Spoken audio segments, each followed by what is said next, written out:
night of clashes and arrests near Minneapolis, with protesters furious over the fatal police shooting of 22-year-old Daunte Wright. Yeah, we've got complete coverage this morning, including a live interview just ahead with the mayor of Brooklyn Center, Minnesota. But let's get started. NBC's Morgan Chesky is there. Morgan, good morning. Yeah, Savannah, Chanel, good morning to you. And another tense night here in Brooklyn Center. Hundreds of protesters gathered just outside the police department where I'm standing. And while officers tried to clear that scene, this was essentially left wide open to looters. And just take a look at what they left behind at this one business. The sprinkler system shattered, now flooding the entire building here. Looters having hours to grab whatever they could and get away from police before they could finally secure this scene.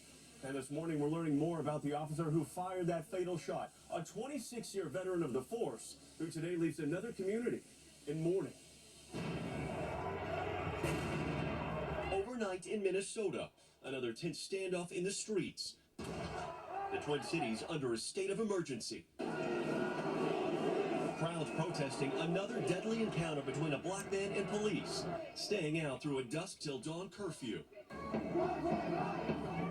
Gathering outside the Brooklyn Center Police Department. We have National Guard and Brooklyn Center Police pushing back hundreds of protesters block by block.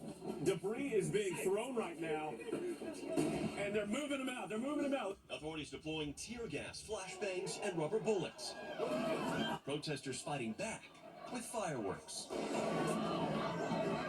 The second night of chaos following the shooting death of 20-year-old Daunte Wright, a black man, at the hands of a Brooklyn Center police officer, identified overnight as Kim Potter, the 26-year veteran now on administrative leave. Newly released body camera video capturing that fatal encounter. After Wright was pulled over for expired tags, officers discovered he had a warrant for his arrest. When they tried to take him into custody, Wright scrambled back into his vehicle. Then police say Officer Potter fired what was a fatal shot. After reviewing the video, Police Chief Tim Gannon calling the shooting an accident. It is my belief that the officer had the intention to deploy their taser, but instead shot Mr. Wright with a single bullet. Some protesters not buying that explanation. I'm a beginner shooter, and I can tell the difference between a weight of a gun, the trigger of a gun, versus the trigger on a taser? The medical examiner ruling Wright's death a homicide, saying he died from a gunshot wound to his chest. The mayor not mincing words. I do fully support releasing the officer of her duties. The family's pain clear as Daunte Wright's aunt spoke out overnight.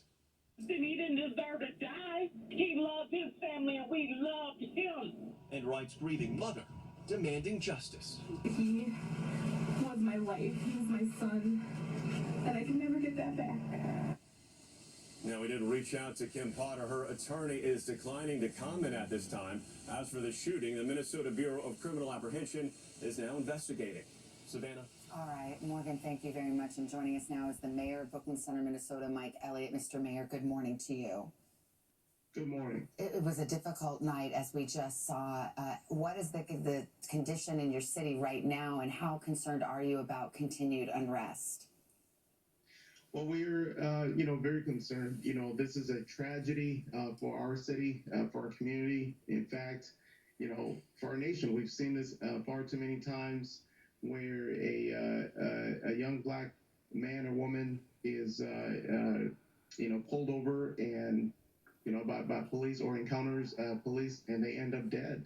And what these young people who are protesting are asking is, when will this stop? Yeah. Now, I've had a chance to speak with Daunte Wright's father and express my condolences, my deepest condolences. I know that family is grieving right now, and they're feeling a pain that not very few of us will ever be able to feel. Sir, let's talk about what happened here. The police chief, as you know, says that it appears the officer mistakenly discharged her service weapon, thinking it was her taser. You've seen the body cam footage. Do you have any reason to doubt that explanation?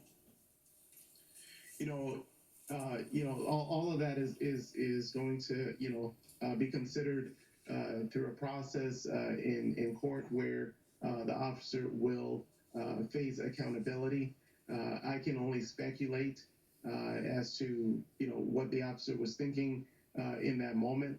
But what I do know is that through the actions of the officer, this young man is dead, and a mother is without a son. That much I do know, and that is, I think, the most important thing that we have to keep in mind here. The officer in question is on leave. I believe you have called for her firing from the police force, but you just mentioned a court a few moments ago. Is it your opinion that criminal charges against her should be pursued?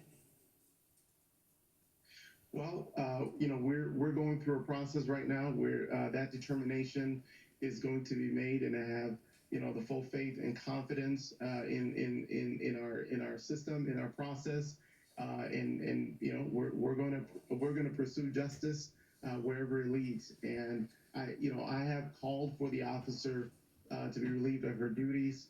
I still believe that strongly, but we're going through a process right now where the officer is going to be held to account. I think whenever through the line of duty, someone kills another human being, there must be accountability.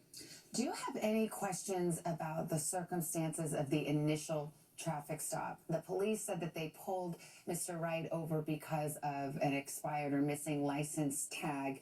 Mr. Wright had called his mom in the midst of this traffic stop, according to his mom, and said he thought it was because of a dangling air freshener. And obviously things escalated from there when police say they realized there was an outstanding warrant on a misdemeanor gun charge. So I've given you the facts there.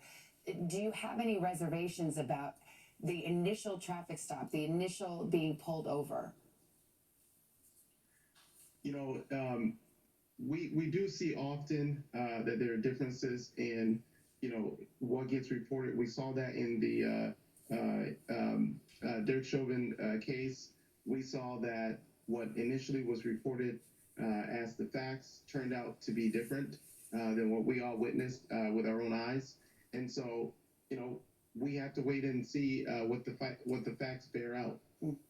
And finally, sir, in the few seconds we have left, what is your message to your community right now, which is hurting? But also we saw those instances of violence and looting and clashes. What's your message to the people of Brooklyn Center? We're doing everything we can to make sure that we're keeping our community safe. We're reassessing what happened last night, and working with community organizations and influencers as well to make sure that we can communicate the message to these young people who are expressing their grievance, expressing their hurt, that please, you can peacefully protest, but when it gets dark, please go home, and just know that we are working to get justice, and ultimately I do believe very strongly that we will get justice, but we also need transformation in this country. In this country, if you're Black and you get pulled over by the police, you have a very much higher chance of being dead just because you're Black and just because you're encountering police. That is a fact that we all have to wrestle with. It is something that requires all of us to work to change the system. That is what we're committed to here in Brooklyn Center as well. And we want the state, we want the federal government to take action so that we can rectify this great ill in our country. Mr. Mayor, Mike Elliott of Brooklyn Center, Minnesota, thank you for your time this morning, sir.